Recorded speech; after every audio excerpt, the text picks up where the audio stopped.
Hello students, in previous parts we have studied about the different types of plants kingdom and we categorize the plants in different divisions: bryophyte, halophyte and pteridophyte. In this part we will discuss about the animal kingdom. Animal kingdom, there is animals, all the animals are multicellular, eukaryotic and heterotrophic organisms. जितने भी animals हैं उस सारे के सारे eukaryotic हैं, multi cellular हैं और उसके साथ साथ ये हेटेरोट्रोपिक होते हैं. We categorise all the animals in different phyla but there are some basic features. On the basis of some basic feature, यानी एनिमल को यदि हम डिफरेंट फाइला के अंदर कैटेगराइज करते हैं उनके लिए भी कुछ बेसिक फीचर्स पता होना चाहिए. Firstly we will discuss on the basic features of the animal division. Animal phyla जो है उसको किस प्रकार, how we can classify the animal kingdom into different phyla. Animal kingdom,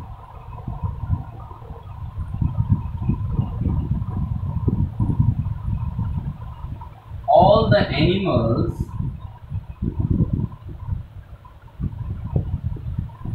are multicellular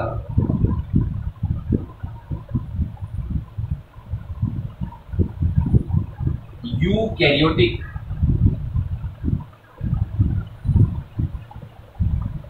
and heterotrophic organisms. आप यही कर रहे हैं heterotrophic. Multicellular means the body is made up of more than two cells. Eukaryotic, they contain the nucleus membrane. And heterotrophic, hetero means other and trophic means nutrition. It means they take the food from, they obtain the food from other animals. तो जितने भी animals हैं वो सारे के सारे multi cellular हैं, eukaryotic हैं और हेटेरोट्रोपिक हैं. एनिमल के अंदर सेल वॉल प्रेजेंट नहीं होती जैसे कि प्लांट्स में प्रेजेंट थी सेलुलोज की. In animals there are no cell membrane या cell wall, sorry no cell wall membrane नहीं, नो सेल वॉल, क्योंकि मेम्ब्रेन तो होती है, सेल मेम्ब्रेन तो प्रेजेंट होती है, प्लाज्मा मेम्ब्रेन जिसको बोलते हैं. There is no cell wall present, just like as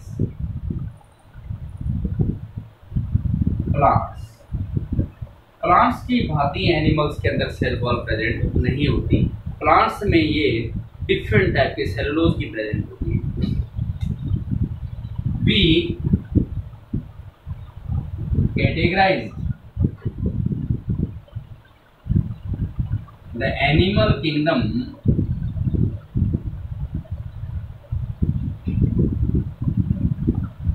on the basis of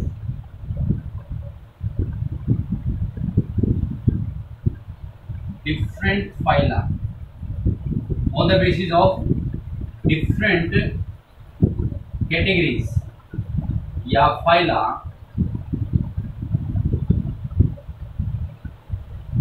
हम एनिमल किंगडम जितनी भी है उसको डिफरेंट फाइला के अंदर कुछ बेसिक फीचर्स के तरफ, on the basis of some features, आप ये कह सकते हैं on the basis of some features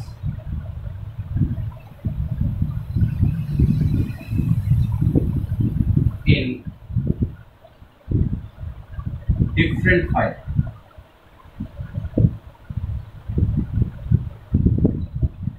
यानी एनिमल्स को यदि हमने अलग अलग फाइला में कैटेगराइज करना है तो उसके कुछ बेसिक फीचर्स होते हैं. वो बेसिक फीचर क्या हैं? पहले तो हमें ऑर्गेनिज्म का पता नहीं चाहिए पाया कहाँ जाता है.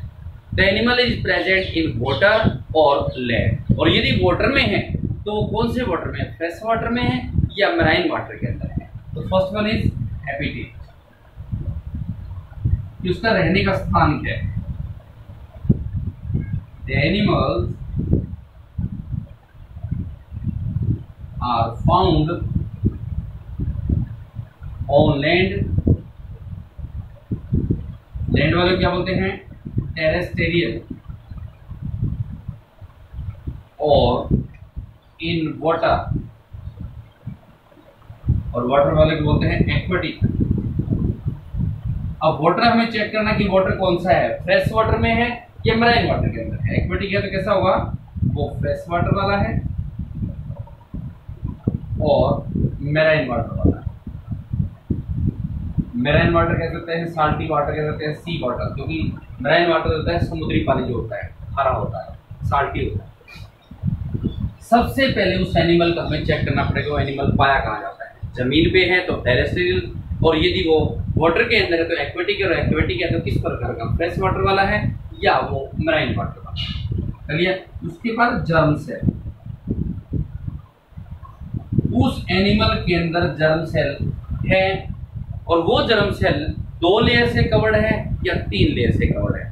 यदि 2 लेयर से कवर्ड है उसको बोलते हैं डिप्लोब्लास्टिक, डाइप्लोब्लास्टिक बोलते हैं। 3 से है तो triploblastic. The animals germ cell is covered with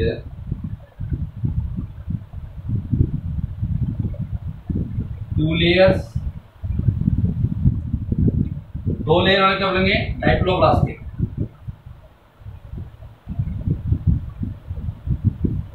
और 3 लेयर्स, 3 लेयर से उसको क्या बोलेंगे, ट्रिप्लोब्लास्ट। तो हमें ये चीज चेक करनी है कि वो एनिमल की जर्म सेल जो होती हैं वो 2 लेयर से कवर्ड है या 3 से। 2 से है तो क्या बोलेंगे, डिप्लोब्लास्टिक, और 3 से कवर्ड है तो क्या बोलेंगे उसको, ट्रिप्लोब्लास्टिक। वैसे कैसे स्ट्रक्चर होता है इसका, 1 लेयर, 2 लेयर और 3 लेयर। वो हमें चेक करनी है कि कितनी लेयर से कवर्ड है। This is the first layer.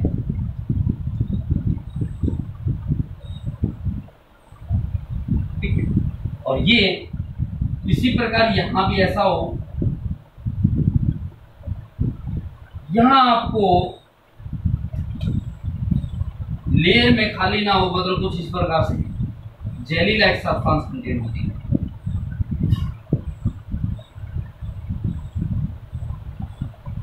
एक तो ऐसा होता है, एक इसी वे से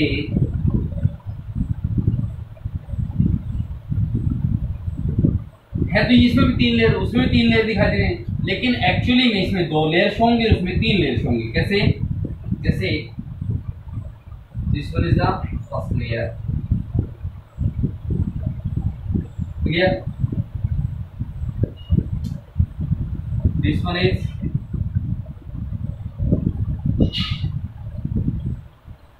second layer and this one is the third layer। ये आपकी बुक में नहीं है लेकिन आपको उसको समझना क्या है, ये 2 लेयर क्यों है, ये 3 लेयर क्यों, जबकि ऐसा ही शो हो रहा है। 3 लेयर है, सबसे बाहर वाली को बोलते हैं एक्टोडर्म, बीच वाली को बोलेंगे मेसोडर्म और अंदर वाली को बोलते हैं एंडोडर्म। इसमें 3 लेयर है, 3 लेयर है तो ये क्या, किसका कहलाएगा, ट्रिप्लोब्लास्टिक। ये जर्म सेल अंदर वाली, ये जर्म सेल 3 लेयर से कवर्ड है तो इसको क्या बोलेंगे, ट्रिप्लोब्लास्टिक। ये भी जर्म सेल है, इसमें आपको 2 या 3, 1 2 3 लेयर दिखाई, लेकिन वास्तव में ये 2 लेयर है। क्यों, ये एक्टोडर्म, बाहर वाली को क्या बोलेंगे, एक्टोडर्म, जैसे कि ये सबसे अंदर वाले क्या बोलेंगे, एंडोडर्म, और यहां पर एक्टो और एंडोडर्म के बीच में मैंने कहा एक जेली लाइक सब्सटेंस कंटेन होता है। यहाँ पर प्लेन होगी इस प्रकार से, बिल्कुल ये गैप दिखाई नहीं देगा इसमें, प्लेन होगी इस प्रकार से, एक जेली लाइक सब्सटेंस है जो एक्टोडर्म को एंडोडर्म से चिपकाए रखता है। ये जेली लाइक सब्सटेंस जो कि पार्ट किसका है, मेसोडर्म का ही, लेकिन यहाँ पर जेली लाइक सब्सटेंस से लेयर नहीं बनी, इसको क्या बोलते हैं, मेसोगिलिया। मेसोगिलिया, तो ये किसका स्ट्रक्चर है, डिप्लोब्लास्ट। इसका मतलब इसमें जर्म सेल 2 लेयर से कवर्ड है और इसमें जर्म सेल 3 लेयर से कवर्ड है, तो this is the germ cell. यदि जर्म सेल 2 लेयर से कवर्ड है तो डाइप्लोब्लास्टिक और 3 से कवर्ड है तो ट्रिप्लोब्लास्टिक। क्लियर। उसके बाद आते हैं इसमें सीलम। सीलम का मतलब होता है कैविटी, जगह प्रेजेंट है या नहीं। पहली बात तो कैविटी प्रेजेंट होगी तो बीच वाली जो लेयर है, बीच वाली कौन सी, मेसोडर्म, इसमें कैविटी प्रेजेंट होगी। जिस ऑर्गेनिज्म में कैविटी प्रेजेंट है उसको बोलेंगे सीलोमेट।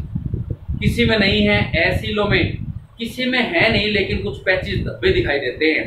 आएगा जस्ट आपके प्लेटिहेल्मिन्थेस के अंदर, उसमें आपको पैचेस दिखाई देंगे तो उसमें लिखा हुआ सूडोसीलोमेट, है नहीं। सूडो मींस फॉल्स, सीलोमेट मतलब कैविटी, फॉल्स कैविटी है। In mesoderm there is cavity present. यदि मेसोडर्म के अंदर कैविटी प्रेजेंट है तो उसको क्या बोलेंगे, सीलोमेट। प्रेजेंट इसके आगे ब्रैकेट में डालेंगे आप क्या, कौन सा, सीलोमेट, SCOE, सीलोमेट, क्लियर। और इफ नॉट प्रेजेंट, क्या, यदि कैविटी प्रेजेंट नहीं है, पहली बात तो कहां प्रेजेंट होगी, मेसोडर्म जो बीच वाली लेयर है। If not present that is acoelomate. जिसमें प्रेजेंट है उसको क्या बोलेंगे, सीलोमेट, और जिसमें प्रेजेंट नहीं है एसीलोमेट। बट ए फ्यू और animals contain patches like structure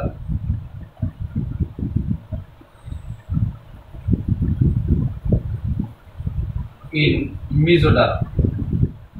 लेकिन कुछ एनिमल के अंदर मेसोडर्म के कुछ पैचेस कंटेन होते हैं, दोज आर कॉल्ड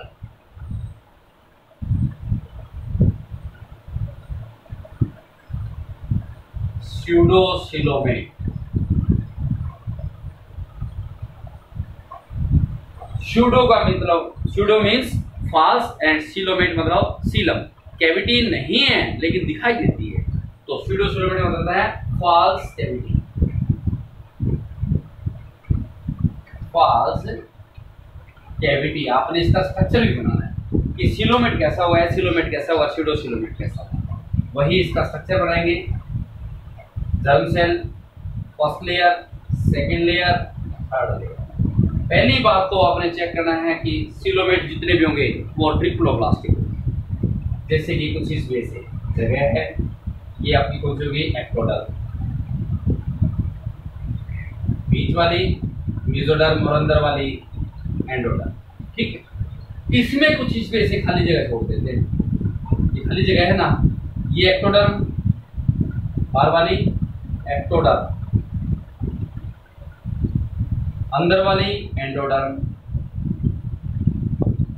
और बीच वाली को बोलेंगे मेसोडर्म। अब मेसोडर्म के अंदर देखिए जगह खाली दिखाई दे रही, इसमें कैविटी है इसका मतलब, तो ये कौन सा एग्जांपल करेगा, सीलोमेट। चलिए कुछ होते हैं एसीलोमेट। एसीलोमेट के अंदर क्या होगा, germ cell, first layer, second layer, third layer. Ectoderm भी फिल है, एक्टोडर्म। बीच वाली जो है मेसोडर्म, इसमें भी आपको कहीं कैविटी दिखाई नहीं दे रही। अंदर वाली जो होके है एंडोडर्म, इसमें कहीं खाली जगह है नहीं है, जगह होगी तो कहाँ होगी, मेसोडर्म के अंदर, बीच वाली लेयर। इसमें कैविटी नहीं है तो ये क्या कहलाएगी, एसीलोमेट। यानी जिस ऑर्गेनिज्म के अंदर मेसोडर्म में जगह cavity is not present, those are called acoelomate. तो ये सीलोमेट, ये एसीलोमेट। कौन से ऑर्गेनिज्म है, ट्रिप्लोब्लास्टिक, ये भी ट्रिप्लोब्लास्टिक। फिर तीसरा होता है सूडोसीलोमेट। सूडोसीलोमेट के अंदर germ cell, endoderm, mesoderm, ectoderm. Ectoderm भी कुछ इसमें से है, ठीक है। एंडोडर्म भी क्लियर होगी ये भी। अब रह गया कैविटी प्रेजेंट नहीं है, इसमें कुछ ऐसे पैचेस दिखाई देते हैं, फिर दिखाई देते इस प्रकार। फिर कैविटी तो नहीं है लेकिन कैविटी जैसे स्ट्रक्चर दिखाई देते हैं, तो स्यूडो कैविटी बोले तो फॉल्स कैविटी, कैविटी नहीं है लेकिन कैविटी जैसे दिखाई देते, तो ये किसका एग्जांपल हो गया, स्यूडोसीलोमेट।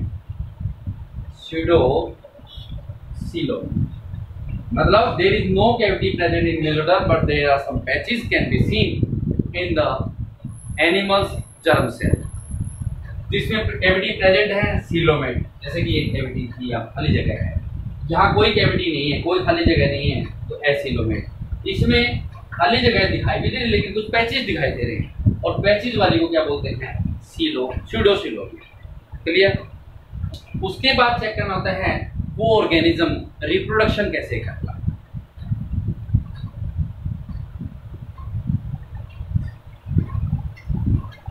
अपने ऑफस्प्रिंग, अपने जनरेशन कैसे प्रोड्यूस करता है, दो वे से, सेक्सुअली और एसेक्सुअली।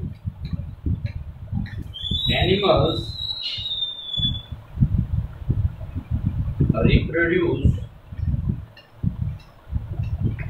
सेक्सुअली और एसेक्सुअली। मतलब सेक्सुअल मेट से अपना जनरेशन प्रोड्यूस करता है या एसेक्सुअली। चलिए, उसके 10 बाद है डाइजेशन। डाइजेशन कैसा होता है, डाइजेशन दो प्रकार का, एक तो कंप्लीट और दूसरा इनकम्प्लीट, जिसके अंदर दो ओपनिंग है। जैसे माउथ से गेन करते हैं, एनएस के द्वारा निकाल देते हैं, ह्यूमन बीइंग 2 ओपनिंग है, तो इसको क्या कहेंगे, कंप्लीट डाइजेशन। और किसी में एक ही ओपनिंग है, उसी से फूड गेन करें, उसी से बाहर निकाल दें, एक ही ओपनिंग है, उसको क्या बोलेंगे, इनकम्प्लीट। तो डाइजेशन कंप्लीट, कंप्लीट वाला क्या होगा, 2 ओपनिंग। माउथ और एनस 2 ओपनिंग है, तो क्या बोलेंगे, कंप्लीट डाइजेशन। दूसरा होता है इनकम्प्लीट। इनकम्प्लीट के अंदर क्या होगा, ओनली 1 ओपनिंग। इस प्रकार के एनिमल्स को हम क्या बोलेंगे कि उस एनिमल में डाइजेशन तो है लेकिन कैसा है, इनकम्प्लीट। जैसे कि स्टार्टिंग में आप पढ़ेंगे पोरीफेरा के बारे में, सिलेंट्रेटा के बारे में, उनमें केवल एक ही ओपनिंग है, उसी से फूड गेन करते हैं, उसी से बाहर निकाल देते हैं। तो इस प्रकार के एनिमल जिसमें केवल एक ही ओपनिंग होती है, उसमें डाइजेशन कैसा होगा, इनकम्प्लीट। जिसमें 2 ओपनिंग है, माउथ से गेन करना, आने से वेस्ट सब्सटेंस को बाहर निकाल देना, जिसमें 2 ओपनिंग है, उसको क्या बोलेंगे हम, कंप्लीट डाइजेशन। चलिए, उसके बाद है डेवलपमेंट।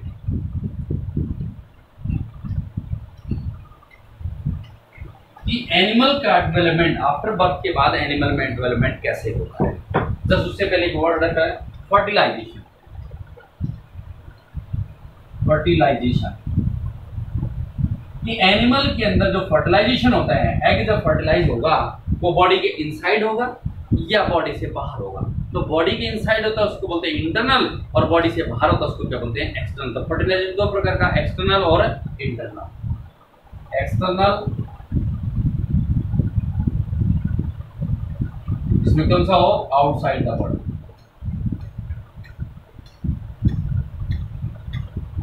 सेकंड क्या है, इंटरनल, जिसमें फर्टिलाइजेशन कैसे होगा, इनसाइड द बॉडी।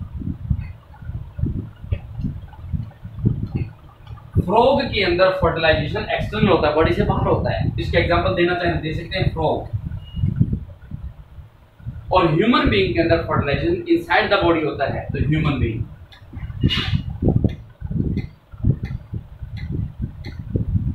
ठीक, और लास्ट वन है डेवलपमेंट। ऑर्गेनिज्म का जो डेवलपमेंट होता है कैसे होता है। अब जो पेरेंट्स हैं, must give birth to the baby, बच्चों को पैदा करते हैं। यदि बच्चा पैदा होते अपने माता पिता के समान तो दिखाई देता है, तो उसको बोलते हैं डायरेक्ट डेवलपमेंट। और जो डिफरेंट होता है, जैसे फ्रॉग है, फ्रॉग से अंडे से क्या निकलता है, लार्वा, प्यूपा, एडल्ट होता है, तब फ्रॉग के बाद दिखाई देता है। पहले तो अलग अलग स्ट्रक्चर होता है, इसको बोलते हैं इनडायरेक्ट। जो सेम अपने माता पिता के भांति ही दिखाई दे, जैसे जन्म होता है ह्यूमन बीइंग के अंदर बच्चे का, तो बच्चा ह्यूमन बीइंग की जैसे ही होता है, तो होता है डायरेक्ट डेवलपमेंट। और जो जन्म होने के पश्चात स्टार्टिंग में कुछ और, बीच में कुछ और, लास्ट में जब मैच्योर हो जाता है तब अपने माता पिता के समान दिखा, उसको बोलते हैं इनडायरेक्ट डेवलपमेंट। तो development 2 types, direct, the offspring offering मतलब जो बच्चा है, न्यू जनरेशन है, जस्ट रिजम्बल मिलता जुलता to their parents at the time of birth. जन्म के समय से ही बच्चा अपने माता पिता के समान दिखाई देता है, वो डेवलपमेंट कौन सा होता है? डायरेक्ट। एग्जांपल दे दो, ह्यूमन बीइंग, डायरेक्ट डेवलपमेंट। और दूसरा होता है indirect development.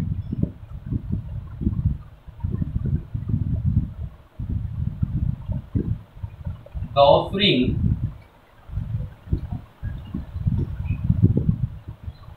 does not resemble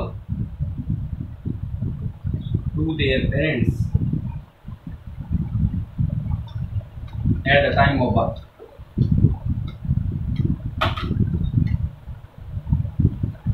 जन्म से बच्चा अपने माता पिता के समान दिखाई नहीं देता। इस प्रकार के डेवलपमेंट को क्या बोलते हैं? Indirect development. For example,